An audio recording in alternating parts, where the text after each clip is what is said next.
The next day, Lois Queen showed up at the bar in Suicide Slum. The bartender was very surprised to see Lois in her establishment. Lois walked up to her and asked to see Clark. The bartender realized that Lois must think Clark is Clark Kent. She directed Lois to go upstairs to his room. Clark opened the door to Lois and she entered his room. Lois looked around his room and said, "Great room. Was a cardboard box on the street not available?" Clark answered wryly, "We do what we can." Clark showed Lois the Kryptonian relic. Lois told him she could get a flight out to New York as soon as possible. She did not trust sending it through the mail. Clark offered to just fly her there himself. Lois hesitated and asked, was it safe? Clark flippantly said it was just as safe as driving. He took her up to the roof of the bar. She looked around nervously. Clark told her to relax. He did this all the time. He grabbed her and flew off to New York. Clark and Lois landed in front of Swann Communications headquarters. They walk inside and are greeted by the director of astrobiology, Lois's contact. Clark was surprised that it seemed like they were expecting him. The director turned to Clark and called him Kal-El. Clark nervously responded that he doesn't go by that name. The director acquiesces and told Clark that it was his job to keep an eye on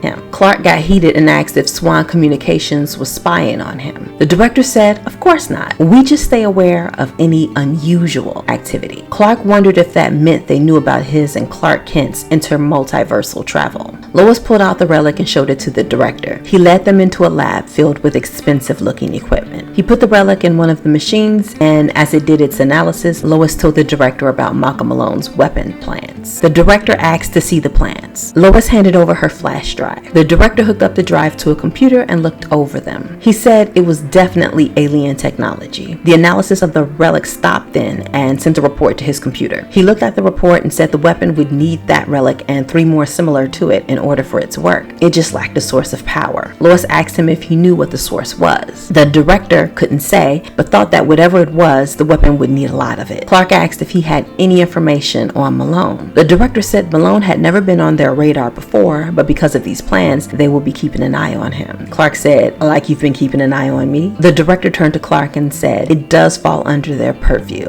These plans could only have come from an alien." Lois asked, "So Malone had his very own personal ET?" The director answered, "Or he was ET himself."